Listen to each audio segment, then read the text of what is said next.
রাসূলুল্লাহর মেরাজকে কিন্তু বিশ্বাস করেছিল না, কারণ মেরাজ মানুষের পক্ষে সম্ভব নয়, কারণ মাধ্যাকর্ষণ শক্তি ভেদ করে উপরে চড়া সম্ভব নয়।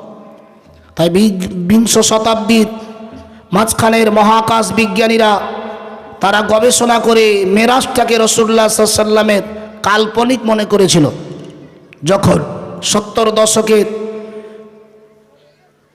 স্যার আইজ্যাক নিউটনের সূত্র অনুপাতে যখন মাধ্যাকর্ষণ শক্তি আবিষ্কার করলো 1665 খ্রিস্টাব্দে, তারপরে বুঝতে পারলো যে মাধ্যাকর্ষণ শক্তি ভেদ করা সম্ভব। মাধ্যাকর্ষণ শক্তি ভেদ করে যখন চাঁদের বুকে পা দিলেন, সেই সময় থেকে মহাকাশ বিজ্ঞানীরা বুঝতে পারলো মুহাম্মদুর রাসূলুল্লাহ সাল্লাল্লাহু আলাইহি সাল্লামের মেরাজ সত্য হয়েছে। এ দুনিয়ার জমিন থেকে প্রথম আসমানের যেতে লাগবে 500 বছর। এরকম এই আসমান থেকে যতটা ডিফারেন্স, দুনিয়ার জমিন থেকে প্রথম আসমান যতটা ডিফারেন্স, প্রথম আসমান থেকে দ্বিতীয় আসমান ততটা ডিফারেন্স। 500 বছরকে 7 দিয়ে গুণ করলে যতটুকু হয়, রাসূলুল্লাহ সাল্লাল্লাহু আলাইহি ওয়াসাল্লাম ততটুকু বছরের পথ অতিক্রম করে আল্লাহর আরশে যাওয়ার জন্য দুনিয়ার জমিন থেকে জিবরাইল প্রস্তুতি নিচ্ছেন। আমার প্রিয় ভাইরা, জওয়ানেরা, যুবকেরা, আল্লাহ নবী, বিশ্ব নবী, দোজাহানের বাদশা মুহাম্মদুর রাসূলুল্লাহ সাল্লাল্লাহু আলাইহি সাল্লাম এবারে জিবরাইল আলাইহিস সালামকে নিয়ে আল্লাহ নবী এবারে চললেন 7 তাবাক আসমানের প্রথম আসমানে। নবীজি সাল্লাল্লাহু আলাইহি ওয়াসাল্লাম প্রথম আসমানে যখন জিবরাইল নিয়ে গেল, জিবরাইল আলাইহিস সালাতু ওয়া সালাম প্রথম আসমানে দরওয়াজায় নক করলেন, আওয়াজ করলেন। ভিতর থেকে আওয়াজ আসলো, কে আছো? জিবরাইল বলল, আনা জিবরাইল আলাইহিস সালাম, আমি জিবরাইল আলাইহিস সালাম, আমার সঙ্গে মুহাম্মদুর রাসূলুল্লাহ সাল্লাল্লাহু আলাইহি সাল্লাম। বলার সঙ্গে সঙ্গে নবীজি সাল্লাল্লাহু আলাইহি সাল্লামের নাম শোনার সঙ্গে সঙ্গে দরওয়াজা খুলে গেল।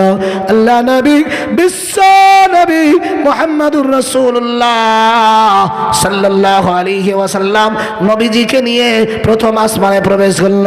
আল্লাহ নবী, বিশ্ব নবী, দোজাহানের বাদশা হাবিবুল্লাহ মুহাম্মদুর রাসূলুল্লাহ সাল্লাল্লাহু আলাইহি ওয়াসাল্লামের কাছে নবীজি সাল্লাল্লাহু আলাইহি ওয়াসাল্লাম দেখলেন একটা লোক বসে আছে প্রথম আসমানের চেয়ারের উপরে। আল্লাহ নবী, বিশ্ব নবী জিজ্ঞাসা করলেন, ও জিবরাইল, ইনি কে? হযরত জিবরাইল আলাইহিস সালাম বলল, ইয়া রাসূলুল্লাহ, ইয়া হাবিবাল্লাহ, ইনি অন্য কেউ নয়, ইনি হচ্ছে আপনার আদি পিতা হযরত আদম আলাইহিস সালাম। আল্লাহ নবী, বিশ্ব নবী, দোজাহানের বাদশা হাবিবুল্লাহ মুহাম্মদুর রাসূলুল্লাহ আদম আলাইহিস সালামের কাছে গেলেন। নবীজি আমার সালাম দিলেন। কথাটা ঠান্ডা মাথায় বুঝুন। নবীজি সাল্লাল্লাহু আলাইহি সাল্লামের সম্মান আদম আলাইহিস সালামের সম্মানের চাইতে কম না বেশি? লক্ষ কোটি গুণে বেশি। কারণ আল্লাহ নবীকে যখন আবু হুরায়রা জিজ্ঞাসা করেন, ইয়া রাসূলুল্লাহ, মাতা ওয়াজাবাতুন নবুওয়া, আপনি কখন থেকে নবী? নবী বলেন, বাইনাল আদম আর রূহি ওয়াল জাসাদ, আদম আলাইহিস সালাম পানি আর মাটির সাথে যখন মিশ্রিত ছিল তার আগে থেকে আমি নবী। কিন্তু পিতার সূত্রে রাসূলুল্লাহর পিতা হযরত আদম আলাইহিস সালাম, নবীজি সাল্লাল্লাহু আলাইহি সাল্লাম গেলেন মর্যাদার দিক দিয়ে আল্লাহর রসুল তার চেয়ে লক্ষ কোটি গুণে বেশি, কিন্তু নবীজি তাকে গিয়ে সালাম দিলেন। আমরা যদি সামান্য একটু ক্ষমতায় পাই, তাহলে আর আমার চাইতে নিচে শ্রেণীর লোকদেরকে সালাম দিতে আমরা চাই না, লজ্জাবোধ করি। আমার প্রিয় ভাইয়েরা, জওয়ানেরা, যুবকেরা, আল্লাহ নবী, বিশ্ব নবী সালাম দিলেন। নবীজি সাল্লাল্লাহু আলাইহি সাল্লাম হাত বাড়িয়ে মুসাফা করলেন। আল্লাহর হাবিব বিশ্ব নবী রহমতের নবী সালামের জবাব দিয়ে আদম আলাইহিস সালাম নবীজির সঙ্গে মুসাফা করে মুআনিকা করলেন। আল্লাহ নবীর সঙ্গে কলাকলি করলেন। আল্লাহর হাবিব বিশ্ব নবীকে হযরত আদম আলাইহিস সালাম বলেছিল, ও বেটা মুহাম্মদুর রাসূলুল্লাহ, আল্লাহ তোমারে কত মর্যাদা দিয়েছে, কত সম্মান দিয়েছে, আমার চাইতে লক্ষ কোটি গুণে সম্মান বাড়িয়ে দিয়েছে। ও মুহাম্মদুর রাসূলুল্লাহ সাল্লাল্লাহু আলাইহি ওয়াসাল্লাম, তোমাকে স্বাগতম, তোমার প্রতি ধন্যবাদ। আল্লাহ নবী, বিশ্ব নবী সাল্লাল্লাহু আলাইহি সাল্লাম পিতার সঙ্গে মোলাকাত করে, সাক্ষাৎ করে নবীজি যখন একটু সরেছে, আল্লাহ নবী দেখেন হযরত আদম আলাইহিস সালাম অসংখ্য তার ডান দিকে মানুষ, অসংখ্য মানুষ ডান দিকে। আদম আলাইহিস সালাম যখন ডান দিকে দেখে, আল্লাহ নবী আদম আলাইহিস সালাম আনন্দে হাসে। যখন পিছনে বাম দিকে দেখে, বাম দিকে অসংখ্য মানুষ। আল্লাহ নবী আদম আলাইহিস সালাম যখন বাম দিকে দেখে, তখন আদম আলাইহিস সালাম কান্না করে। আল্লাহ নবী হযরতে মুহাম্মদুর রাসূলুল্লাহ জিবরাইলকে জিজ্ঞাসা করলো, ও জিবরাইল, আদম আলাইহিস সালাম যখন ডান দিকে দেখে তখন হাসে, বাম দিকে দেখে তখন কাঁদে, ব্যাপারটা কি? হযরতে জিবরাইল আলাইহিস সালাম বলেছিল, ইয়া রাসূলুল্লাহ, ইয়া হাবিবাল্লাহ, ডান দিকে যেই সমস্ত মানুষগুলো আদমের আছে তারই আওরসজাত সন্তান, শুরু থেকে কিয়ামত পর্যন্ত যারা জান্নাতে যাবে তাদেরকে ডান পাশে রাখা রয়েছে। ইয়া রাসূলুল্লাহ, ইয়া হাবিবাল্লাহ, সন্তান আনন্দ আছে, সন্তান সুখে আছে বিদায় পিতার মনে আনন্দ, তাই সন্তানের দিকে ডান দিকে যখন দেখে আদম তখন হাসে। ইয়া রাসূলুল্লাহ, আদম আলাইহিস সালামের বাম দিকে যে সমস্ত মানুষগুলো আছে শুরু থেকে কিয়ামত পর্যন্ত যারা জাহান্নামের মধ্যে আসবে দুনিয়াতে, তাদেরকে জাহান্নামে যারা যাবে তাদেরকে বাম পাশে রাখা রয়েছে। ইয়া রাসূলুল্লাহ, একদল সন্তান জান্নাতে সুখে আছে পিতার আনন্দ, অপরদিকে একদল সন্তান জাহান্নামে আছে, এদিকে সন্তানের কষ্ট দেখে কাঁদে। আল্লাহ নবী, বিশ্ব নবী, রহমতের নবী এই কঠিন দৃশ্য দেখে আল্লাহ পাকের হাবিবকে জিবরাইল বলল, ইয়া রাসূলুল্লাহ, ইয়া হাবিবাল্লাহ, এবারে চলুন দ্বিতীয় আসমানে। নবীজি সাল্লাল্লাহু আলাইহি সাল্লাম 500 বছরের পথ অতিক্রম করে এবারে প্রথম থেকে দ্বিতীয়তে উঠে গেল। নবীজি সাল্লাল্লাহু আলাইহি সাল্লামকে নিয়ে জিবরাইল যখন যায়, আকাশে আওয়াজ করলো, দরওয়াজা খুলে গেল। আল্লাহ নবী, বিশ্ব নবী, দোজাখানের বাদশাহ হাবিবুল্লাহ মুহাম্মদুর রাসূলুল্লাহ প্রথম আসমান থেকে দ্বিতীয় আসমানে আল্লাহ নবী দেখেন দুইটা নবী পাশাপাশি বসে আছে। একজন হযরতে ইয়াহইয়া ইবনে জাকারিয়া আলাইহিস সালাম, দ্বিতীয়ত হচ্ছে হযরতে ঈসা রূহুল্লাহ আলাইহিস সালাম। আল্লাহ নবী, বিশ্ব নবী, রহমতের নবী জিজ্ঞাসা করলেন, জিবরাইল, ও জিবরাইল, এরা কারা? হযরতে জিবরাইল বলল, ইয়া রাসূলুল্লাহ, ইয়া হাবিবাল্লাহ, হুজুর গো, ইনি হচ্ছেন হযরতে ইয়াহইয়া ইবনে জাকারিয়া আলাইহিস সালাম। আল্লাহ নবী, বিশ্ব নবী, ইয়াহইয়া ইবনে জাকারিয়া আলাইহিস সালামের কাছে আল্লাহর হাবিব গেলেন, নবীজি সালাম দিলেন, মুসাফা করলেন, মুআনিকা করলেন। আল্লাহর হাবিব বিশ্ব নবী রহমতের নবী জিজ্ঞাসা করলেন, ও জিবরাইল, ইনি কে? হযরতে জিবরাইল বলল, ইয়া রাসূলুল্লাহ, ইয়া হাবিবাল্লাহ, ইনি হচ্ছে হযরতে ঈসা রূহুল্লাহ আলাইহিস সালাম। আল্লাহ নবী, বিশ্ব নবী হযরতে ঈসা আলাইহিস সালামের কাছে গেলেন, নবীজি তাকে সালাম দিলেন, মুসাফা করলেন, মুআনিকা করলেন। রাসূলুল্লাহ সাল্লাল্লাহু আলাইহি সাল্লাম বুকে বুকে জোর লাগিয়ে নবীজিকে দুইজন নবী স্বাগতম জানালেন, ওয়েলকাম জানালেন, জানিয়ে বলল, নবী হে, আল্লাহ আপনাকে এত সম্মান দিয়েছে, এত ইজ্জত দিয়েছে, কোন নবীকে আল্লাহ এত ইজ্জত দেয় নাই।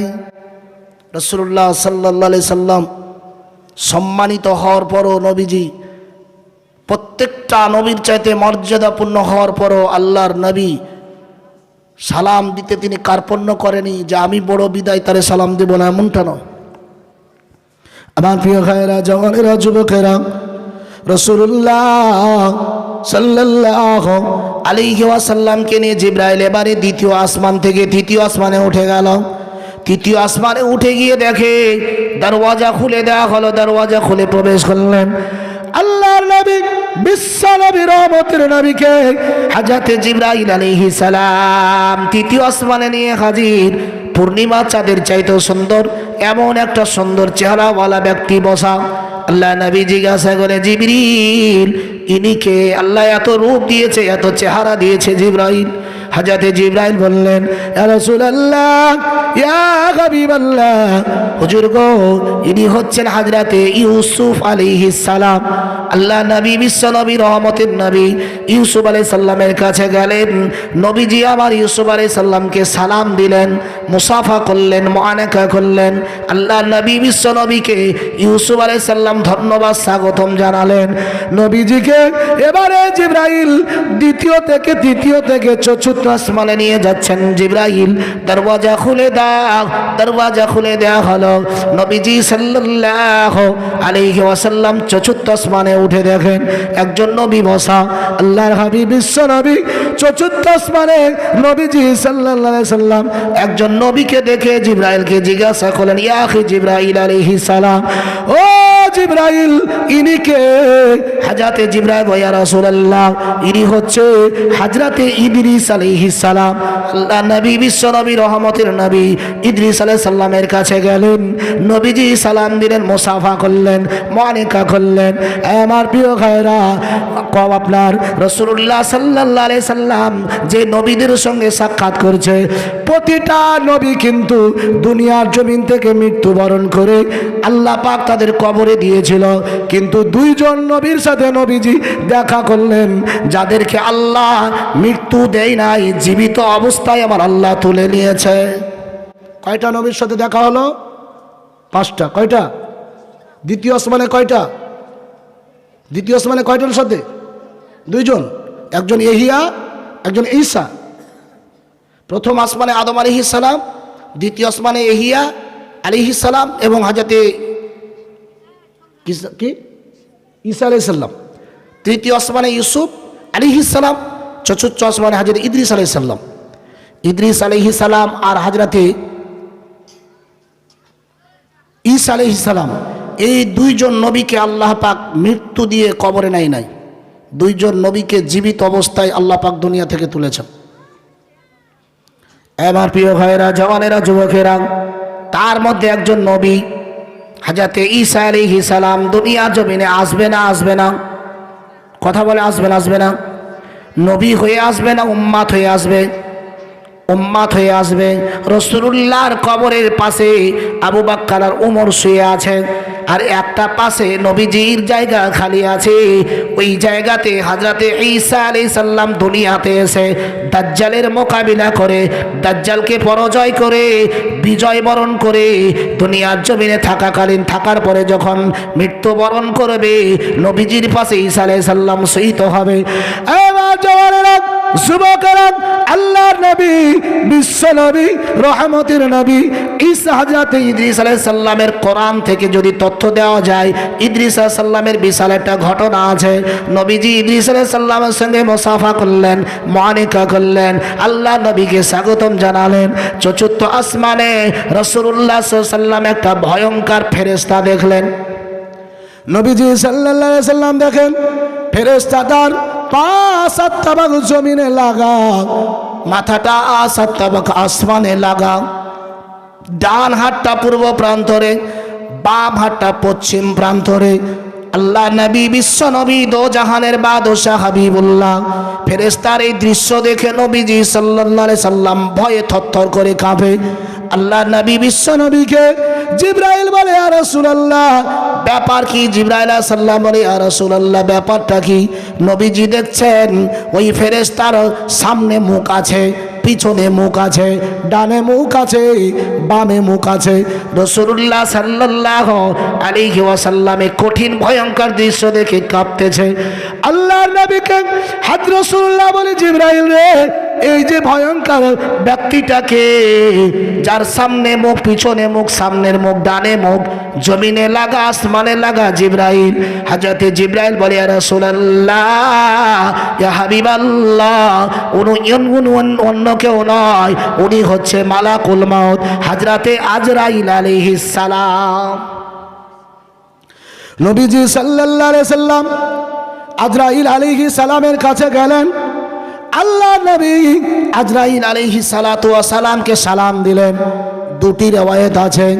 এক রিওয়ায়াতে বর্ণনা আছে আজরাইল আলাইহিস সালাম নবীজির সালামের জবাব দিলেন, নবীর সঙ্গে মুসাফা করলেন, মুআনাকা করলেন। আর এক রিওয়ায়াতে বর্ণনা আছে আজরাইল আলাইহিস সালাম নবীজি সালাম দিলেন, জবাব দিলেন না। নবীজি সাল্লাল্লাহু আলাইহি সাল্লামের জবাব যখন দিলেন না, আজরাইল আলাইহিস সালাতু ওয়াস সালামকে জিবরাইল বলেছিল, ও আজরাইল ব্যাপার কি? আখিরি জামানার পয়গম্বর মুহাম্মাদুর রাসূলুল্লাহ সাল্লাল্লাহু আলাইহি সাল্লাম সালাম দিলে জবাব আসলো না কেন? ওই সময়তে আজরাইল বলেছিল, জিবরাইল নবী যখন সালাম দেয় ওই সময় আমি একজন ব্যক্তির জান কবজে ব্যতিব্যস্ত ছিলাম, ওই জন্য আমি তার সালামে জবাব দিতে পারি নাই। আমার জওয়ানেরা, যুবকেরা, আল্লাহ নবী বিশ্ব নবী আজরাইলকে জিজ্ঞাসা করল, ও আজরাইল তোমার চারটা মুখ কেন? আজরাইল আলাইহিস সালাম জবাব দিয়েছিল, ইয়া রাসূলুল্লাহ, ইয়া হাবিবাল্লাহ, আমার যেটা সামনের মুখ এটা নূরের মুখ, এই মুখ দিয়ে আমি নবীদের জান কবজ করি। ইয়া রাসূলুল্লাহ, হাবিবাল্লাহ, যেটা আমার ডানে মুখ, এই মুখ দিয়ে আমি মুমিন ইমানদারদের জান কবজ করি। ইয়া রাসূলুল্লাহ, ইয়া হাবিবাল্লাহ, যেটা আমার বামে মুখ, এই মুখ দিয়ে ভণ্ড মুসলমান মুনাফিকদের জান কবজ করি। ইয়া রাসূলুল্লাহ, হাবিবাল্লাহ, যেটা আমার পিছনের মুখ, এই মুখ দিয়ে আমি আজরাইল কাফের মুশরিক বেঈমানদের জান কবজ করি। আল্লাহ নবী বিশ্ব নবী আজরাইলকে জিজ্ঞাসা করল, ও মালাকুল মউত আজরাইল, তোমার কাছে আমার জিজ্ঞাসা, তুমি যে মানুষের জান কবজ করো, সন্তান বসে আছে পিতার মাথার কাছে, মা বসে আছে সন্তানের মাথার কাছে, সন্তান অসুস্থ মা কাঁদে, পিতা অসুস্থ ছোট্ট ছোট্ট বাচ্চা স্ত্রী মা কাঁদে। ও আজরাইল, এত কঠিন মুহূর্তে এই এতগুলো শিশু বাচ্চা কাঁদে বাপের কাছে মায়ের কাছে, তারপরও তুমি যখন জান কবজ করো তোমার কি দয়া মায়া হয় না আজরাইল? আজরাইল বলে, ওই সময়ে মুচকি হেসে গেল। আল্লাহ নবীকে বললেন, ইয়া রাসূলুল্লাহ, ইয়া হাবিবাল্লাহ, হুজুর গো, আপনাকে যেটা আল্লাহ আদেশ করেছে ওটা পালন করা আপনার আল্লাহর ইবাদত, আমাকে যেটা আল্লাহ আদেশ করেছে ওটা পালন করা আমার আল্লাহর ইবাদত। এ নবী আমার, কারো জান কবজ করতে গিয়ে যদি দয়া মায়া হয় তাহলে আল্লাহ আমাকে এই দায়িত্বে রাখতো না। তবে নবী হে, আমি দুইজনের জান কবজ করতে গিয়ে যেই কষ্ট পেয়েছিলাম, আমি আজরাইল জান কবজ করতে গিয়ে নিজে কেঁদে ফেলেছিলাম। আল্লাহ নবী বিশ্ব নবী ইতিহাস ভিন্ন দিকে, রাসূলুল্লাহ সাল্লাল্লাহু আলাইহি সাল্লাম এবারে নবীজি আর একজন ফেরেশতা দেখলো। আল্লাহর নবী বিশ্ব নবী হযরতে জিবরাইলকে বলল, ও জিবরাইল, ইনি কে? হযরতে জিবরাইল বলেছিল, ইয়া রাসূলুল্লাহ, ইয়া হাবিবাল্লাহ, হুজুর গো, হে নবী আমার, ইনি অন্য কেউ নয়, ইনি হচ্ছে জাহান্নামের দ্বার রক্ষী ফেরেশতা মালিক। আল্লাহর নবী বিশ্ব নবী রহমতের নবী মালিকের কাছে গেল। নবীজি মালিক ফেরেশতাকে সালাম দিল, সালামের জবাব দিল না। জিবরাইল আলাইহিস সালাম মালিককে জিজ্ঞাসা করল, আয় ফেরেশতা মালিক, যেই নবী না সৃষ্টি করলেন তোমারে সৃষ্টি করা হতো না। এই মালিক, যেই নবী না তৈরি করলে তোমারে বানানো হতো না, সেই নবী তোমারে সালাম দিল, জবাব দিলে না কেন? মালিক বলেছিল, রে জিবরিল, ও জিবরাইল, আমি জানি আল্লাহ পাক আমার নবীর খাতিরে পৃথিবীর কুল কায়নাত সৃষ্টি করেছে। ও জিবরাইল, আল্লাহ নবী যখন সালাম দেয় তখন কিন্তু আমি জাহান্নামের মধ্যে আছি। নবীজি যখন সালাম দেয়, আসসালামু আলাইকুম, জিবরাইল রে, আমি তো জাহান্নামের আগুনের মধ্যে, জাহান্নামের মধ্য থেকে আমি কেমন করে নবীজিকে শান্তির বার্তা দিতে পারি? হে জিবরাইল, আমি তো অশান্তির বার্তা অশান্তির মধ্যে আছি। জিবরাইল, এই জন্য আমি নবীর পাল্টা জবাব ওয়ালাইকুম আসসালাম বলতে পারি না। আল্লাহ নবী বিশ্ব নবী দো জাহানের বাদশাহ হাবিবুল্লাহ মুহাম্মাদুর রাসূলুল্লাহ সাল্লাল্লাহু আলাইহি ওয়াসাল্লাম, ওই সময়তে নবী আমার চতুর্থ আসমান থেকে এবারে পঞ্চম আসমানে উঠে গেল। জিবরাইল আলাইহিস সালাম দরওয়াজায় নক করলেন, আওয়াজ হলো কে? নবীজি থেকে, জিবরিল থেকে আওয়াজ আসছে, আমার সঙ্গে মুহাম্মাদুর রাসূলুল্লাহ খুলে দেওয়া হলো। নবীজি সাল্লাল্লাহু আলাইহি সাল্লাম ষষ্ঠ পঞ্চম আসমানে উঠে দেখে রাসূলুল্লাহ দেখে একজন নবী বসা। আল্লাহ নবী জিজ্ঞাসা করলো, জিবরিল, ইনি কে?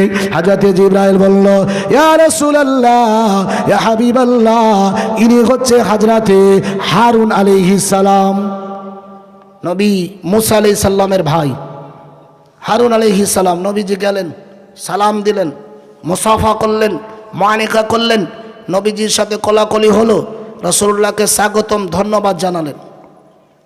রাসূলুল্লাহ সাল্লাল্লাহু আলাইহি ওয়াসাল্লাম এবারে ষষ্ঠম আসমানে 6 নম্বর আসমানে উঠে গেল। আল্লাহ নবী বিশ্ব নবী দেখেন ষষ্ঠম আসমানে একজন নবী বসে আছেন। রাসূলুল্লাহ সাল্লাল্লাহু আলাইহি ওয়াসাল্লাম জিবরাইলকে জিজ্ঞাসা করে, জিবরিল, ও জিবরাইল ইনি কে?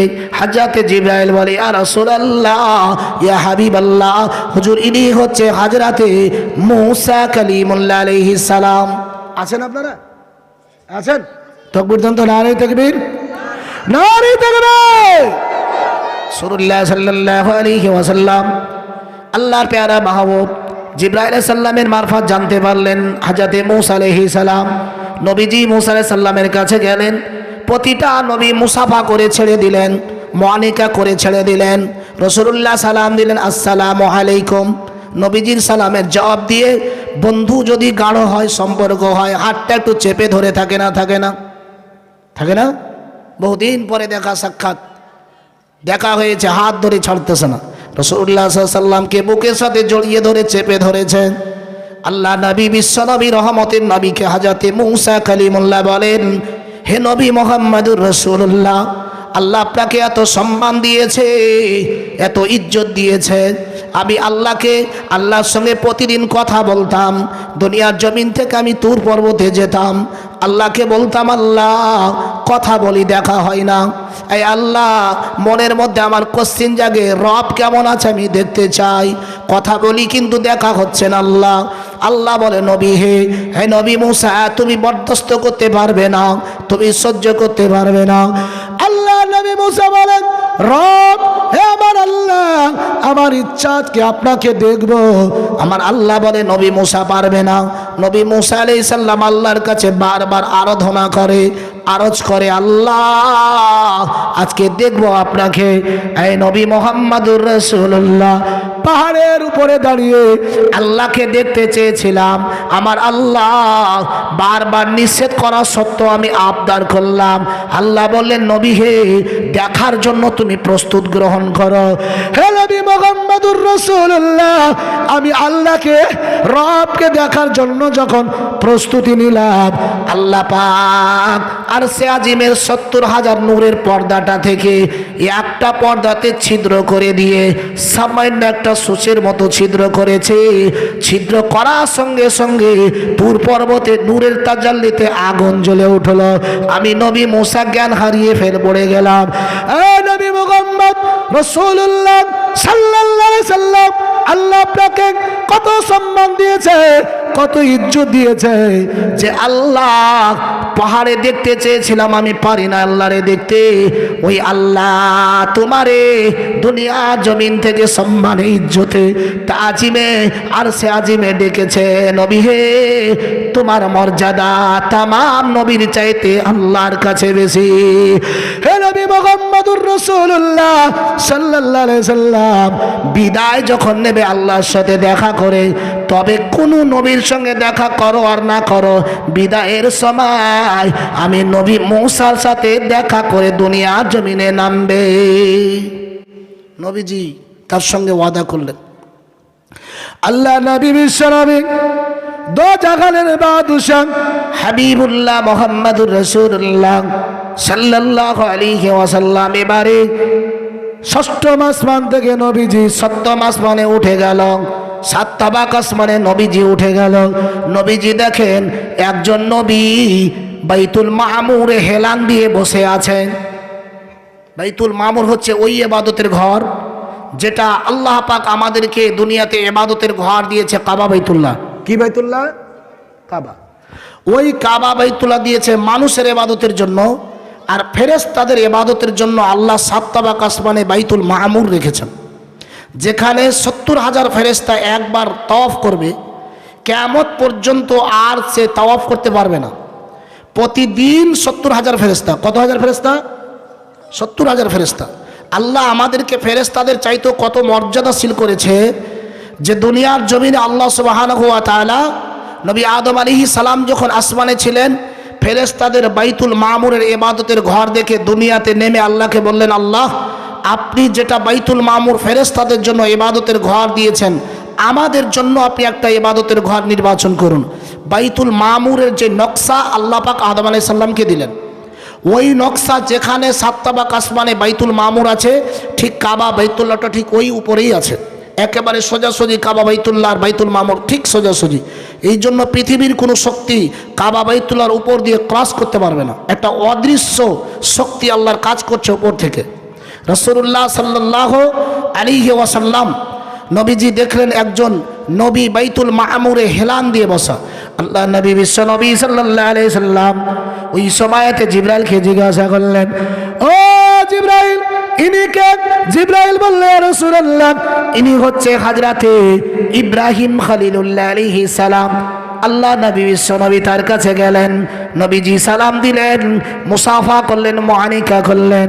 আল্লাহ নবী বিশ্ব নবীর সঙ্গে কথা হলো। হযরতে ইব্রাহিম আলাইহিস সালাম নবীজিকে বলেছিল, বেটা মুহাম্মদ, আল্লাহ এত মর্যাদা দিয়েছে বেটা তোমারে, এত ইজ্জত দিয়েছে, এত সম্মান দিয়েছে, যেই সম্মান আল্লাহ কোনো নবীকে দেয় নাই। রাসূলুল্লাহ সাল্লাল্লাহু আলাইহি ওয়াসাল্লাম হযরতে জিবরাইল আলাইহিস সালাতু ওয়াসালাম এবারে নবীজিকে 7টা বাক আসমানে রেখে দিয়ে জিবরাইল বলে, ইয়া রাসূলুল্লাহ, ইয়া হাবিবাল্লাহ, হুজুর গো, এখান থেকে আমার স্থান শেষ, আমি আর এক কদম আগে বাড়তে পারবো না। ইয়া রাসূলুল্লাহ, ইয়া হাবিবাল্লাহ, হুজুর আপনি এখানে বসে থাকুন, দাঁড়িয়ে থাকুন, আল্লাহ পাকের কুদরত আপনার জন্য একটা রফ আসবে, যেই রফ বিছানাতে চড়ে আপনি আল্লাহর আরশে আজিমে যাবেন। আমার প্রিয় ভাইরা, রাসূলুল্লাহ সাল্লাল্লাহু আলাইহি সাল্লাম দাঁড়ানো অবস্থান, এমন সময়তে রফ নামক বিছানা রাসূলুল্লাহর পায়ে লেগে গেল। নবীজি বুঝতে পারে না আমি কিসের উপরে চড়া। আল্লাহর নবীকে আল্লাহ পাকের আরশে আজিমে নিয়ে হাজির করল। রাসূলুল্লাহ সাল্লাল্লাহু আলাইহি সাল্লাম আরশে আজিমে গিয়ে আমার আল্লাহর আরশে আজিমে যখন চড়বে, নবীজি জুতা পরিধান করেছিল, ফুল জুতো। নবীজি জুতোটা খুলতেছিলেন। খোলার কারণ হলো আল্লাহর নবী মূসা আলাইহিস সালাম যখন তার স্ত্রী সাফুরাকে শ্বশুর বাড়ি সৈয়ব আলাইহিস সালামের বাড়ি থেকে গর্ভবতী স্ত্রীকে নিয়ে যখন বাড়ি আসছিলেন নবী মূসা নিজের, পথের মধ্যে শীতের ঠান্ডার রাত, গর্ভবতী স্ত্রীর পেটে যন্ত্রণা শুরু হয়ে গেল, প্রস্রাবের যন্ত্রণা, ব্যথা শুরু হয়ে গেল। ঠান্ডার রাত্রে আগুনের প্রয়োজন। নবী মূসা তার স্ত্রীকে রেখে দিয়ে নিচে দাঁড় করে দিয়ে বলল, স্ত্রী আমার এখানে বসো, আমি উপরে যাচ্ছি তুর পাহাড়ে, যদি ওখানে গিয়ে আগুনের কোনো ব্যবস্থা পাই, অথবা আমি কোনো রকম হেদায়েতের যদি সঠিক পথ পেয়ে যাই, বিবিরে তুমি এখানে বসো। নবী মূসা আলাইহিস সালাম যখন তুর পর্বতে চড়ছিলেন, গর্ভবতী স্ত্রীকে নিচে রেখে দিয়ে আল্লাহ পাকে নবী মূসা জুতা পরিধান করে চলছিলেন। আল্লাহ পাক বলছেন, হে নবী মূসা, ফাখলানা আলাইক ইন্নাকা বিল ওয়াদিল মুকদ্দাসিত তুয়া। নবী মূসা, তোমার যে পায়ে জুতাটা আছে, ফাখলা খুলে ফেলো, না আলাইক তোমার জুতাটা, ইন্নাকা বিল ওয়াদিল মুকদ্দাসিত তুয়া। তুমি যে পাহাড়ের উপরে চড়ছো, এটা কিন্তু পবিত্র উপত্যকা। এই নবী মূসা, পবিত্র জায়গায় জুতো পরিধান করে চড়া যাবে না। আল্লাহ নবী মনে পড়ে গেল, নবী মূসাকে যদি আমার আল্লাহ পাহাড়ে চড়তে গিয়ে জুতা খুলতে বলতে পারে, তাহলে এটা দুনিয়ার কোনো পাহাড় নয়, এটা আমার আল্লাহ যেখানে বসে আছে, আর রহমানু আলাল আরশি ইস্তাওয়া। আমার রব আল্লাহ সূরা তাহার 5 নম্বর আয়াতে আল্লাহ বলেন, আমি আরশে আজিমে বসা, যেই জায়গায় আমার আল্লাহ বসে আছে, ওই জায়গাতে জুতা পরিধান করে কেমন করে যাওয়া যায়? নবীজি খুলতেছেন, এমন সময় আল্লাহ পাক বলছেন, নবী খোলার প্রয়োজন নেই, জুতা পরিধান করে ওসো। নবী আমার জুতা পরিধান করে আরশে আজিমে উঠে পড়লেন। আমার প্রিয় ভাইয়েরা, নানা যখন নাতিকে দেখতে যায়, দাদু যখন পোতাকে দেখতে যায়, কিছু না কিছু হাদিয়া উপহার নিয়ে যায়, খাবার কিছু নিয়ে যায়। রাসূলুল্লাহ যখন আরশে আজিমে যাচ্ছেন, আরশে আজিমে প্রবেশ করেছেন। আমার আল্লাহ বলে, নবী হে, আমি আল্লাহ দুনিয়া থেকে আজকে সম্মানে ইজ্জতে আপনাকে আরশে আজিমে ডেকেছি। হে নবী, আমার জন্য আপনি কি উপহার নিয়ে আসলেন? আমার জন্য আপনি কি হাদিয়া নিয়ে আসলেন? আমার জন্য কি হাদিয়া নিয়ে আসলেন? আল্লাহর নবী, বিশ্ব নবী, রহমতের নবী জানে আমার আল্লাহ খাওয়া দাওয়া থেকে পাক পবিত্র। ওই সময় আমার আল্লাহর নবী বললেন, আত্তাহিয়াতু লিল্লাহি ওয়াসসালাওয়াতু ওয়াত-তাইয়্যিবা। নবীজি যখন এই শব্দগুলো ব্যবহার করলেন, তখন আমার আল্লাহ পাক বললেন, আসসালামু আলাইকা আইয়ুহান নাবিয়্যু ওয়া রাহমাতুল্লাহি ওয়া বারাকাতুহু। জোরে বলুন সুবহানাল্লাহ। আরে বাবা, জোরে বলুন সুবহানাল্লাহ। নারে তাকবীর। নবীজি সাল্লাল্লাহু আলাইহি ওয়াসাল্লাম যখন বললেন, আত্তাহিয়াতু লিল্লাহি ওয়াসসালাওয়াতু ওয়াত-তাইয়্যিবাত, তখন আমার আল্লাহ পাক বললেন, আসসালামু আলাইকা আইয়ুহান নাবিয়্যু ওয়া রাহমাতুল্লাহি ওয়া বারাকাতুহু। নবীজি সাল্লাল্লাহু আলাইহি ওয়াসাল্লামকে আমার আল্লাহ বললেন, হে নবী, আমি আল্লাহর পক্ষ থেকে শান্তি, করুণা, নবীর প্রতি রহমত আর বরকত। আমার প্রিয় ভাইরা, যেই নবী আমার জন্ম হয়ে উম্মতের কথা আল্লাহকে তুলে ধরলো, যেই নবী মেরাজে যাওয়ার সময়, বরাকে চড়ার সময় আল্লাহকে তুললো, উম্মতের কথা তুললো, আল্লাহ পাকের হাবিব আরশে আজিমে চড়ে উম্মত ভুলে গেলেন না। ওই সময় আল্লাহর হাবিব বললেন, শুধু আমি নবীর প্রতি শান্তি আর করুণা সালাম নয়, ওয়া আলা ইবাদিল্লাহিস সালিহিন, আমার আল্লাহ শুধু আমার প্রতি শান্তি নয়, আপনার আবেদ বান্দা যারা আছে, আমার নেককার উম্মতি যারা আছে, তাদের প্রতিও যেন শান্তি আর রহমত। নবীজিকে এই দোয়া আল্লাহ অ্যাকসেপ্ট করলেন। ওই সময়তে ফেরেশতারা দূর থেকে দৃশ্য দেখেন, আল্লাহর নবী, বিশ্ব নবী, আল্লাহর সঙ্গে কথোপকথন চলছে। এমন সময়তে ফেরেশতারা বলছেন, আশহাদু আল্লা ইলাহা ইল্লাল্লাহু ওয়া আশহাদু আন্না মুহাম্মাদান আবদুহু ওয়া রাসূলুহু। নবীজি সাল্লাল্লাহু আলাইহি সাল্লাম যখন আল্লাহর প্রশংসা করলেন, গুণকীর্তন করলেন, আল্লাহ আমার নবীকে সালামে সালাম দিলেন, শান্তি বরকত দিলেন। নবীজি উম্মতের কথা তুললেন, উম্মতদেরকেও শান্তির বার্তা দিলেন। এবারে ফেরেশতারা বলছে, আশহাদু আল্লা ইলাহা, আমরা সাক্ষী দিচ্ছি আল্লাহ ছাড়া কোনো মাবুদ নেই, ওয়া আশহাদু আন্না, আরো সাক্ষী দিচ্ছি মুহাম্মাদুর রাসূলুল্লাহ আবদুহু, আল্লাহর বান্দা, ওয়া রাসূলু, এবং আল্লাহর রাসূল। নবীজি সাল্লাল্লাহু আলাইহি ওয়াসাল্লামের সঙ্গে আল্লাহর কথাপথন শুরু হলো। এই আত্তাহিয়াতুটা নামাজে আমরা পড়ি না? প্রতি 2 রাকাতে আমরা এটা পড়ি তো। ধরেন উদাহরণস্বরূপ 2 রাকাত 4 রাকাত নামাজে আত্তাহিয়াতু পড়তে ভুলে গিয়ে দাঁড়িয়ে গেছেন, নামাজটা কি করতে হবে আমাদেরকে? 2 রাকাত 4 রাকাত নামাজের মাঝে 2 রাকাত বৈঠক যেটা ছিল, ওটা খেয়াল হারিয়ে দিয়ে আপনি দাঁড়িয়ে মনে পড়ছে যে আমার 2 রাকাত নামাজের বৈঠক আমি করিনি। এখন আমার আপনার করণীয় কি? নামাজটা কি পুনরায় পড়তে হবে না বসে যেতে হবে? বসতে হবে কি? না, বসা হবে না। কারণ আল্লাহ পাকের হাবিব বলছেন, নামাজের মধ্যে 14টি ওয়াজিব আছে, যে ওয়াজিবগুলো যদি ছুটে যায় তাহলে নামাজে সহজ সেজদা করতে হবে। কি করতে হবে? সহজ সেজদা। নামাজের মধ্যে 6টি ফরজ আছে, 6টির কোনো একটি যদি তরক হয়ে যায় পুনরায় নামাজ পড়তে হবে। নামাজের মধ্যে 51টি সুন্নাত আছে, এই সুন্নাতগুলো যদি ছুটে যায় তাহলে সহজ সেজদাও লাগবে না, পুনরায় নামাজও পড়া লাগবে না, নামাজ হয়ে যাবে। তার মধ্যে 14টির মধ্যে একটি হচ্ছে 4 রাকাত বিশিষ্ট নামাজে 2 রাকাতে বৈঠকটা হচ্ছে ওয়াজিব। যদি আপনি দাঁড়িয়েও যান, কমর সোজা হয়ে গেলে আপনি আর বসতে পারবেন না, কারণ কমর সোজা হয়ে যাওয়া দাঁড়ানো হচ্ছে ফরজ। এখন আপনি ফরজে দাঁড়িয়ে গেছেন, ফরজে দাঁড়ানোর পরে মনে পড়লো আপনি বসলে নামাজ হবে না, বাতিল হয়ে যাবে, পুনরায় পড়তে হবে।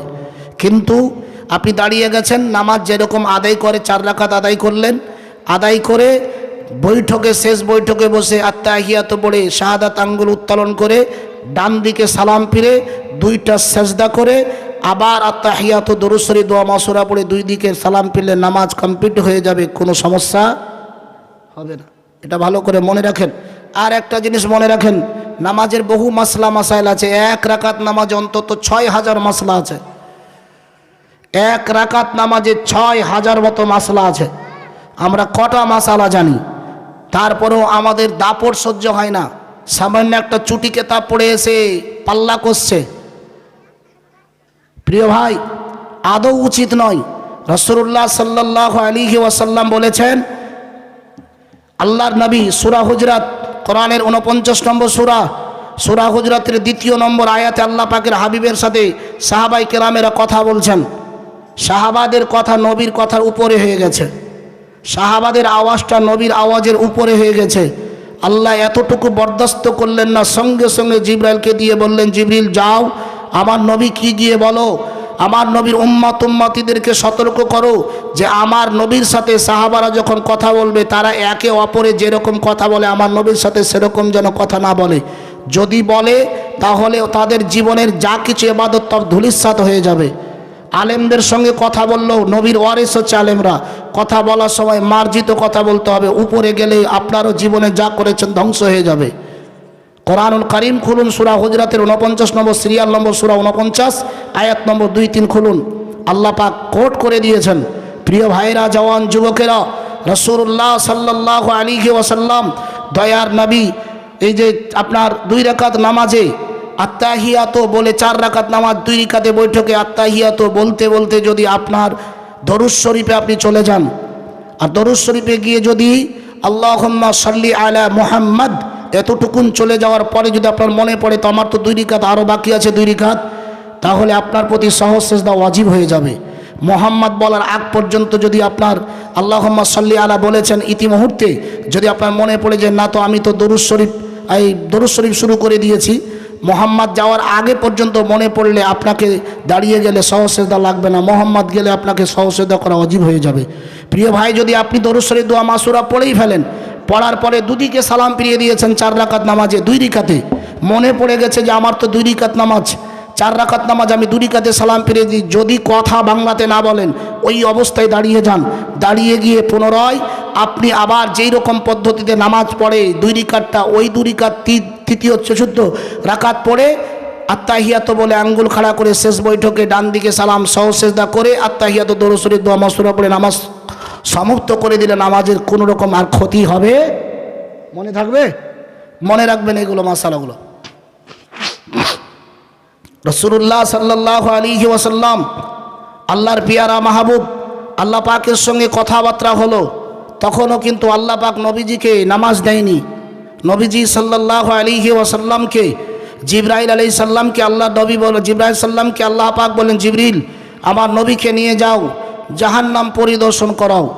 ইতিহাস মেরাজের ঘটনা এত যদি বলতে যায় আজকে মেরাজের ঘটনা শেষ করা সম্ভব হবে না, যদি 11টা প্লাস হয়ে যাবে। রাসূলুল্লাহ সাল্লাল্লাহু আলাইহি ওয়াসাল্লাম মেরাজে নবীজিকে নিয়ে যাওয়া হলো জাহান্নাম পরিদর্শন করার জন্য। আল্লাহর নবী জাহান্নামের মধ্যে প্রবেশ করাই নবীজি সাল্লাল্লাহু আলাইহি সাল্লাম দেখছে জাহান্নামের মধ্যে সবচাইতে মেয়েরা বেশি। কারা বেশি? কথা বলেন, কারা? মেয়েরা বেশি। কারণ নবীজি জিজ্ঞাসা করলেন, জিবরাইল মা বোনেরা রাগ করো না যে আমাদেরকে মাওলানা সাহেব শুধু আমাদেরকে জাহান্নামী করছে, তোমাদেরকে না, যাদের কথা নবী বলেছেন তারা। অতএব তোমাদেরও সম্মান মর্যাদা আল্লাহ দিয়েছে বহু, কারণ তোমরা ইসলামকে নানান কৌশলে সাহায্য সহযোগিতা করেছো শুরু থেকেই।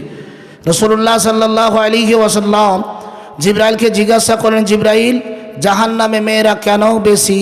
জিবরাইল সাল্লাম বলে, ইয়া রাসূলুল্লাহ এরা জাহান্নামে বেশি হওয়ার কারণ হচ্ছে এরা স্বামীর খেয়ানত করে, অল্পতে সন্তুষ্ট হয় না, তার যথেষ্ট পরিমাণের শাড়ি সয়া ব্লাউজ যথেষ্ট আছে, একবার দিতে না পারলে জীবনের তামান কথাকে উগলিয়ে বলবে যে আমাকে তুমি এতদিন থেকে বিবাহ করে কি দিয়েছ।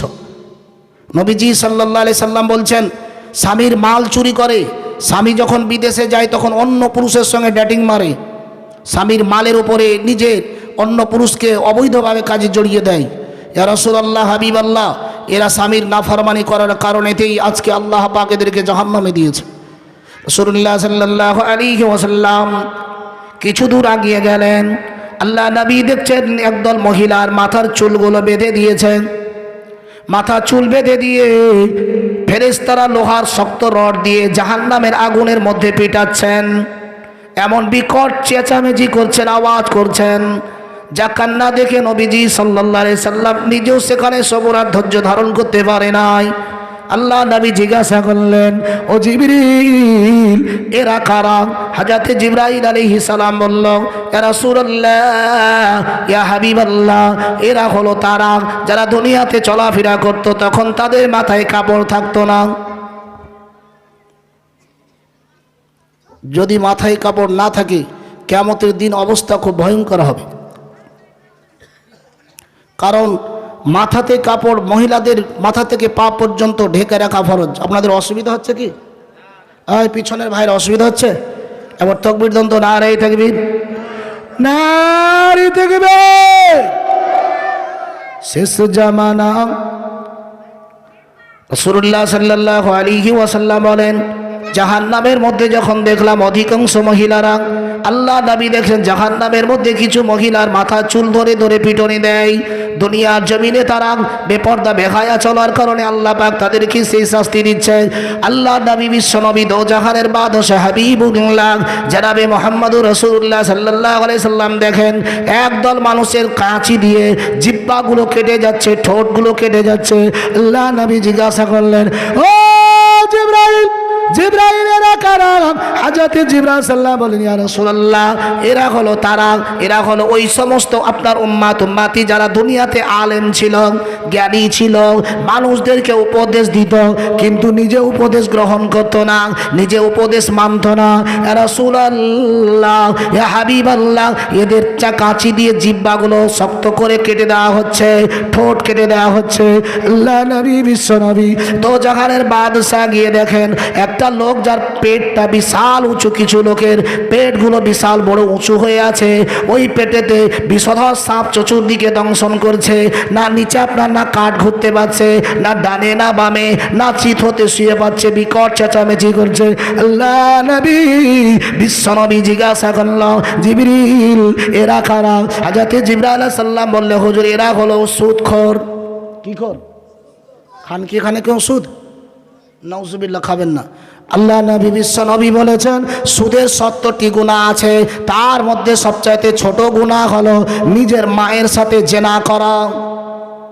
জোরে বলবেন না নাউজুবিল্লাহ। নিজের মায়ের সাথে জেনা করা সমতুল্য সুদের গুনার মধ্যে অন্যতম গুনাহ। রাসূলুল্লাহ সাল্লাল্লাহু আলাইহি সাল্লাম বলেন, কেউ যদি জেনে শুনে সুদের একটা টাকা খায়, 36 বার জেনা করলে যে গুনাহ, তার আমল নামা আল্লাহ সে গুনাহ লিখে দেবেন। আল্লাহ নবী বলেন সুদ 4 প্রকার মানুষকে গ্রাস করে, 4 প্রকার মানুষের প্রতি আল্লাহ নবী লানাত করেছে।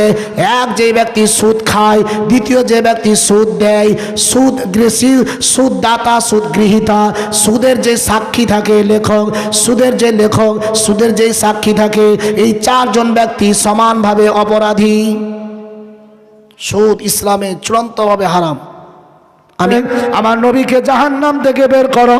আমার নবী জাহান্নামের দৃশ্য দেখে রাসূল আমার হতাশা হয়ে যাচ্ছে, নিরাশা হয়ে যাচ্ছে। এই জিবরাইল, আমার নবীকে এবারে জান্নাতের দিকে নিয়ে যাও। নবীজি সাল্লাল্লাহু আলাইহি ওয়াসাল্লামকে জিবরাইল জাহান্নাম থেকে বের করে আল্লাহ নবীকে এবারে জান্নাতের দিকে যখন নিয়ে যায়, আবু হুরায়রা হাদিসটা বর্ণনা করেন, সহিহ বুখারী শরীফের হাদিস। রাসূলুল্লাহ সামনে দিয়ে একজন সাহাবা জান্নাতে প্রবেশ করে গেল। আল্লাহ নবী জিজ্ঞাসা করলেন, ও জিবরাইল, আমি রাসূলুল্লাহ সামনে দিয়ে যেই ব্যক্তিটা জান্নাতে প্রবেশ করলো ইনি কে? হযরত জিবরাইল বলল, ইয়া রাসূলুল্লাহ, ইয়া হাবিবাল্লাহ, হুজুর ইনি অন্য কেউ নয়, আপনারই একজন বিশিষ্ট সাহাবা হযরত বেলাল রাদিয়াল্লাহু তাআলা আনহু। রাসূলুল্লাহ সামনে দিয়ে জান্নাতে গেল, নবী তার পায়ের জুতার আওয়াজ পেল। নবীজি সাল্লাল্লাহু আলাইহি সাল্লাম ক্ষোভে বললেন না, রাগে বললেন না। আল্লাহ নবী জানতে চাইল, রাসূলুল্লাহ জানতে চাইল, আমার আগে দিয়ে জুতার যে আওয়াজটা জান্নাতে, সেটা কার? ওই সময় জিবরাইল বলল, ইয়া রাসূলুল্লাহ, ইয়া হাবিবাল্লাহ, হুজুর গো, এটা হচ্ছে হযরত বেলালের পায়ের আওয়াজ। বেলাল যাচ্ছে জান্নাতে। আল্লাহ নবী জিজ্ঞাসা করলেন, ও জিবরিল, বেলাল এমন কি আমল করে দুনিয়াতে যে আমলের কারণে হযরত বেলালকে আমার আল্লাহ জান্নাতে আগে তাকে পৌঁছে দিচ্ছেন। আল্লাহ নবী বললেন, জিবরাইল বললেন, ইয়া রাসূলুল্লাহ, ইয়া হাবিবাল্লাহ, হুজুর গো, বেলাল যখনই উজু করে তখন 2 রাকাত তাহিয়াতুল হুজুর নামাজ পড়ে। যে কোনো কারণে উজু করুক না কেন, উজু করার পরে 2 রাকাত নামাজ পড়ে। এই নামাজটা আল্লাহ দরবারে এত প্রিয় হয়েছে, এত মহব্বতী হয়েছে, আমার আল্লাহ তার উপরে খুশি হয়ে, রাজি হয়ে, আমার আল্লাহ তাকে তার জন্য জান্নাতকে আল্লাহ আগে নির্ধারিত করে দিয়েছে। একবার জোরে বলবেন না সুবহানাল্লাহ? নারে দেখবে, বুঝতে অসুবিধা হচ্ছে? সাল্লামের একজন সাহাবা, সে জান্নাতে যাচ্ছে, নবী ক্ষোভে উগরিয়ে দেয়নি, কারণ আল্লাহ পাক নবীর জন্যই জান্নাত করেছেন, নবীর উম্মতের জন্য জান্নাত করেছেন। আল্লাহর নবী বলছেন, কিয়ামতের দিন নবী আদম আলাইহিস সালাম থেকে নিয়ে ঈসা আলাইহিস সালাম পর্যন্ত আমি নবীর আগে তামাম নবী দুনিয়াতে এসেছেন, কিন্তু কিয়ামতের দিন জান্নাত যাওয়ার জন্য প্রত্যেকটা নবীর উম্মতেরা ওয়েটিং লিস্টে নাম থাকবে, আর আমি রাসূলুল্লাহর উম্মত আগে আল্লাহ জান্নাত দিয়ে দেবে। জোরে বলবেন না সুবহানাল্লাহ? অতএব রাসূলুল্লাহ সাল্লাল্লাহু আলাইহি ওয়াসাল্লামের উম্মতের শান মান মর্যাদা আল্লাহ কত দিয়েছে, যে তামাম নবীর আগে এসে উম্মত তারা জান্নাতে যেতে পারবে না, আগে আগে আমার নবীর উম্মতদেরকে আল্লাহ জান্নাত দেবে। রাসূলুল্লাহ জান্নাতের মধ্যে প্রবেশ করলেন। জান্নাতের মধ্যে নাজ নেয়ামত সুখ শান্তি দেখে জাহান্নামের কঠিন ভয়ঙ্কর কথা নবী ভুলে গেলেন। রাসূলুল্লাহ সাল্লাল্লাহু আলাইহি ওয়াসাল্লাম জান্নাতের সুখ শান্তি আয়েশ আরামের অবস্থা দেখে জাহান্নামের কথা ভুলে গেলেন। আল্লাহ পাকের হাবিব জান্নাত পরিদর্শন করে নবীজি সাল্লাল্লাহু আলাইহি সাল্লাম এবারে ফিরে আসছেন, যখন আল্লাহ পাক আমার নবীকে 50 ওয়াক্ত নামাজ দিচ্ছেন উম্মতের জন্য। কত ওয়াক্ত নামাজ? 50 ওয়াক্ত নামাজ। নবীজি সাল্লাল্লাহু আলাইহি সাল্লাম এত আনন্দিত, 50 ওয়াক্ত নামাজ নিয়ে নবী আনন্দে উৎসবে আল্লাহ পাকের কাছ থেকে ফিরে আসছে দুনিয়ার জমিনে। আমার প্রিয় ভাইয়েরা, জওয়ানেরা, যুবকেরা, আল্লাহ নবী মূসা বলেছিল, নবী হে, যখন আল্লাহর কাছ থেকে ফিরে দুনিয়ার জমিনে যাবেন তখন আমার রব আল্লাহর সাথে আমার সঙ্গে দেখা করে আপনি যাবেন। আল্লাহ নবী মূসা আলাইহিস সালামের সঙ্গে নবীজি দেখা করতে যখন গেলেন, নবী মূসা জিজ্ঞাসা করলেন, হে নবী মুহাম্মদুর রাসূলুল্লাহ সাল্লাল্লাহু আলাইহি ওয়াসাল্লাম, কি ব্যাপার, আল্লাহ আপনার উম্মতের জন্য কি হাদিয়া দিল, কি আল্লাহ তোহফা দিল? আল্লাহর নবী, বিশ্ব নবী, দো জাহানের বাদশাহ হাবিবুল্লাহ বলল, হে নবী মূসা কালিমুল্লাহ, আমার আল্লাহ আমার উম্মতের জন্য 50 ওয়াক্ত নামাজ দিয়েছেন। রাসূলুল্লাহ সাল্লাল্লাহু আলাইহি ওয়াসাল্লাম এর কথা শুনে মূসা আলাইহিস সালাম বলেছিল, হে নবী মূসা, হে নবী মুহাম্মদুর রাসূলুল্লাহ, আপনি আল্লাহর কাছে ফিরে যান, আমার আল্লাহ রবের কাছে আপনি ফিরে যান, কেননা আপনার উম্মতি 50 ওয়াক্ত নামাজ পড়তে পারবে না, কারণ আপনার উম্মতি দুর্বল হবে, অচল হবে, 60-70 বছর হায়াত পাবে, 60-70 বছরে অচল হয়ে যাবে, এত লম্বা নামাজ 50 ওয়াক্ত পড়তে পারবে না। আল্লাহ নবী বিশ্ব নবী ফিরে গেল। 2টি বর্ণনা এসেছেন। এক বর্ণনায় রাসূলুল্লাহ গেলেন আল্লাহর কাছে, আল্লাহ পাক 5 ওয়াক্ত নামাজ মাইনাস করে দিলেন। আর এক বর্ণনায় আছেন নবীজি আমার গেলেন 10 ওয়াক্ত নামাজ মাইনাস করলেন, 5 করে দেওয়া হয়েছে। আল্লাহ নবী মূসা বলল, হে নবী মুহাম্মদুর রাসূলুল্লাহ, আপনার উম্মতি 50 আপনার 5 ওয়াক্ত নামাজ পড়তে পারবে না। নবীজি বললেন, হে নবী মূসা, আর আমি আল্লাহর কাছে যাব না, আমি লজ্জিত শর্মিন্দা যে আল্লাহ আমাকে 50 ওয়াক্ত নামাজ দিয়েছিল, ওই আল্লাহ ক্ষমাতে ক্ষমাতে 5 করে দিয়েছে, আর আমি আল্লাহর কাছে যেতে পারবো না, আমি বড় লজ্জিত শর্মিন্দা। আল্লাহ পাক ডাক দিয়ে বলে, নবী গে, নবী আমার, আপনার কোনো উম্মতি যদি 5 ওয়াক্ত নামাজ আদায় করে, আমি আল্লাহ তার আমল নামাতে 50 ওয়াক্ত নামাজের সওয়াব লিখে দেব। জোরে বলুন সুবহানাল্লাহ, আরো জোরে বলুন সুবহানাল্লাহ। 5 ওয়াক্ত নামাজ পড়তে গিয়েও হিমশিম হয়ে যাচ্ছে। একটা কথা মনে রাখবেন, নামাজ পড়লেই যে জান্নাতে যাবে এমনটা কিন্তু হবে না। প্রিয় ভাইয়েরা, একটা কথা বলতে গিয়ে উপর থেকে একটু নিচে নামি। রাসূলুল্লাহ সাল্লাল্লাহু আলাইহি সাল্লাম, এমন কোন ব্যক্তি পৃথিবীতে আছে যেই ব্যক্তির জানাজার নামাজের ইমাম হবে নবী, যেই ব্যক্তির জানাজার নামাজ পড়াবে নবী, যেই ব্যক্তির কাপড়ের কাপড় হবে নবীর জুব্বা দিয়ে, ওই লোকটা জাহান্নামে যাবে? কথা বুঝতে পারছেন না? যেই লোকটার জানাজার নামাজ নবী ইমামতি করবে, যেই লোকটাকে নবীজি নিজের জুব্বা দিবে কাফনের প্যাকেট করার জন্য, ওই লোকটা জাহান্নামে যাবে? যাবে। নামাজ পড়লে কি হবে? আপনি মনে করছেন নামাজ পড়লে জান্নাতে আপনাকে দিয়ে দিয়েছে নাকি? কোরআনুল কারীম থেকে আপনাকে পরে করে বলবো, চলি মদিনা শরীফ যাই। কোরআনুল কারীম সূরা তাওবার 84 নম্বর আয়াত। এই আয়াতের রেফারেন্স, আমি মদিনায় যখন যাব, যেই ব্যক্তি নবীর সঙ্গে শত্রুতা করবে, মদিনাতে গিয়ে নবীর পিছে নামাজও পড়বে, 5 ওয়াক্ত নামাজ নবীর পিছে, যাব মদিনায় যখন, তখন বর্ণনা করব যদি সময় পাওয়া যায়। রাসূলুল্লাহ সাল্লাল্লাহু আলাইহি ওয়াসাল্লাম জানাজার নামাজ পড়েও ব্যক্তি জাহান্নামে চলে গেল। কর্ম এমন খারাপ ছিল, আপনি মনে করছেন যে 5 ওয়াক্ত নামাজ পড়লে মনে হয় আমার মা বলি বারান্দায় জান্নাত বসে আছে, যাবেন আপনাকে ঢুকিয়ে দেবে, এত হালকা পাতলা নয়।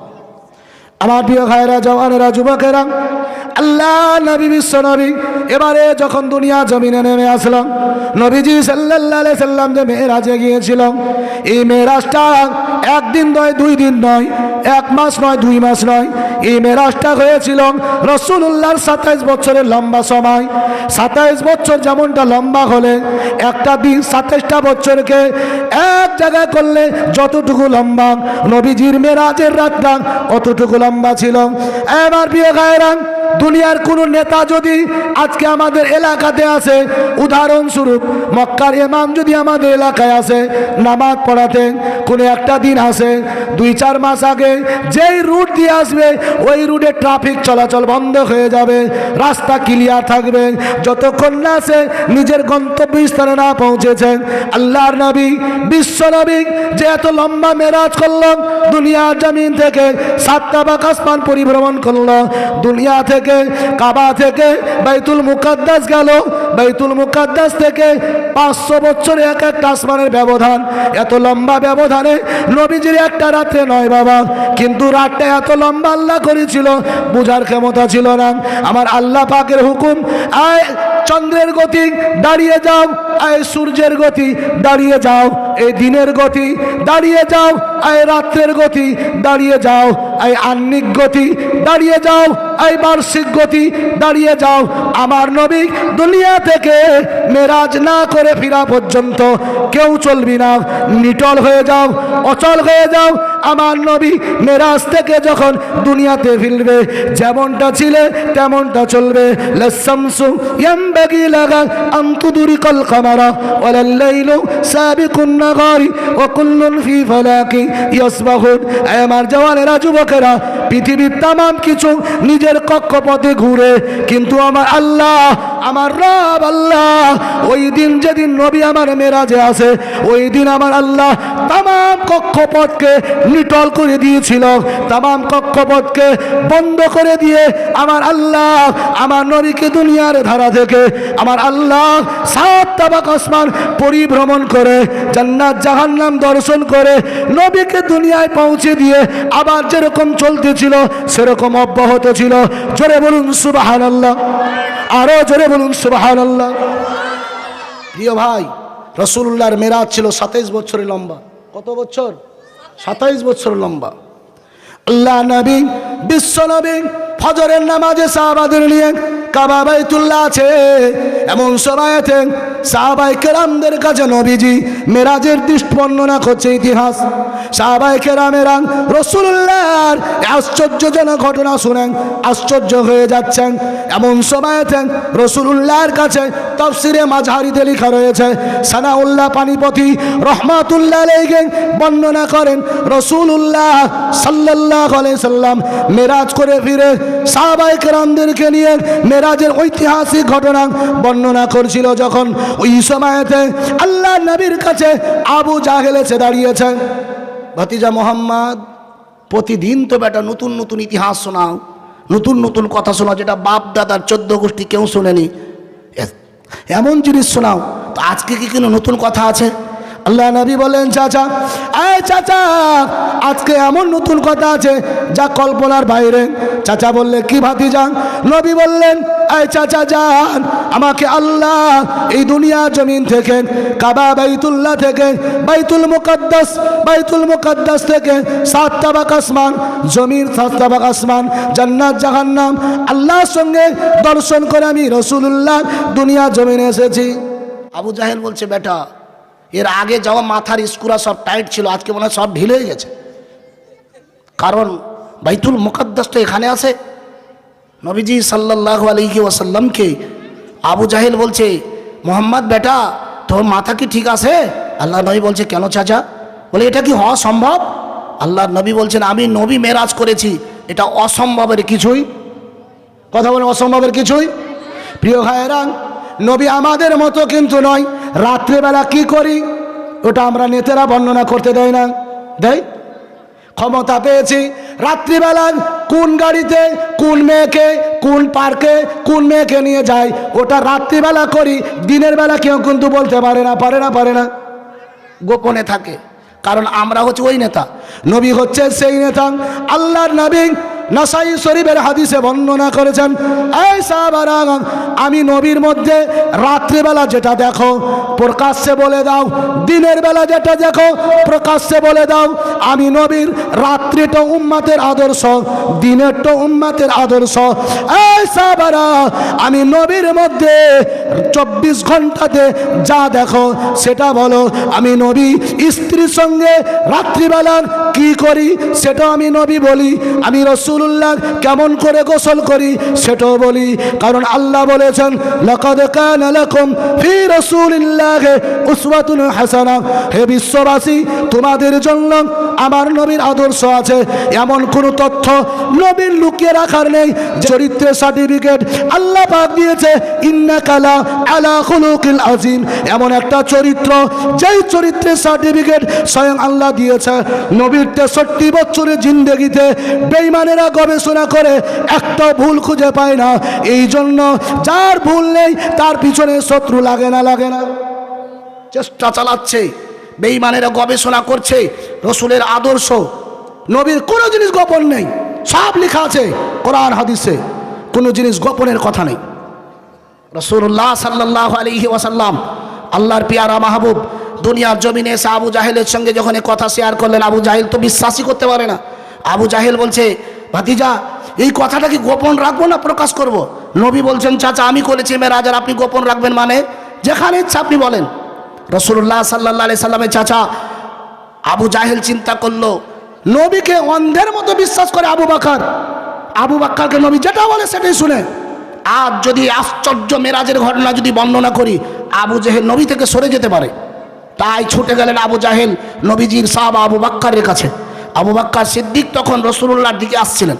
আল্লাহ নবী, বিশ্ব নবী, দো জাহানের বাদশাহ হাবিবুল্লাহ সাহাবা হযরত আবু বকরের সঙ্গে আবু জাহেলের দেখা। আবু জাহেল ওই সময়তে নবীজি সাহাবা আবু বকরকে বলে, আবু বকর তুমি কি কিছু জানো? বলে, কি জানি? বলে, আজকে যে তোমার নবী মুহাম্মদুর রাসূলুল্লাহ সাল্লাল্লাহু আলাইহি ওয়াসাল্লাম কাবা বাইতুল্লাহ থেকে বাইতুল মুকাদ্দাস থেকে 7 তাবাক আসমান, জান্নাত জাহান্নাম পরিদর্শন করে আল্লাহর সাথে দেখা করে এটা এসেছে, এটা কি তুমি জানো? বুঝে না তো? বলছে নবীজি সাল্লাল্লাহু আলাইহি সাল্লাম। সাহাবা আবু বকর বলছে, এটা কার মুখে শুনলেন? বলছে, তোমার নবী মুহাম্মদ সাল্লাল্লাহু আলাইহি ওয়াসাল্লামের মুখে শুনলাম। আবু জাহেল মনে হচ্ছে কাজ হয়ে গেছে, মনে হয় আবু বকর বিশ্বাস করবে না। আল্লাহ নবী সাহাবা আবু বকর বললেন, আয় আবু জাহেল, এটা কি আমার নবী বলেছে? বলে, হ্যাঁ তোমার নবী বলেছে। এখনো কাবাতে বসে আলোচনা করছেন। আল্লাহ নবী সাহাবা আবু বকর বলেছিল, ও আবু জাহেল, এটা যদি আমার নবী বলে থাকে, কাবা থেকে বাইতুল মুকাদ্দাস থেকে 7 তাবাক আসমান, আল্লাহর সঙ্গে দেখা, 5 ওয়াক্ত নামাজ, আমি আবু বকর বিন্দু মাত্র সন্দেহ নেই নবীজির মেরাজ হয়েছে। একবার আস্তে করে বলবেন না সুবহানাল্লাহ? আরো জোরে বলুন সুবহানাল্লাহ। আল্লাহ পাক বললেন, জিবরিল চলে যাও, আমার নবীর কাছে যাও, আমার হাবিবের কাছে যাও। আমার নবীর কাছে গিয়ে এখনই আবু বকর আমার নবীর কাছে আসবে, আমার হাবিবের কাছে এসে আমার হাবিবের কাছে মেরাজের সত্য যাচাই করবে। ও জিবরাইল চলে যাও, আবু বকরের নাম শুধু আবু বকর নয়, জিবরিল রে আজ থেকে আবু বকরের নাম হচ্ছে আবু বকর সিদ্দিক। জোরে বলুন সুবহানাল্লাহ। কারণ আবু বকর এক বাক্যে নবীর মেরাজ বিশ্বাস করেছেন, এই জন্য আবু বকরের নাম দিয়েছে সিদ্দিক। প্রিয় ভাইরা, নবীজি সাল্লাল্লাহু আলাইহি ওয়াসাল্লামের মেরাজ এটা আশ্চর্যজনক ঘটনা। একটা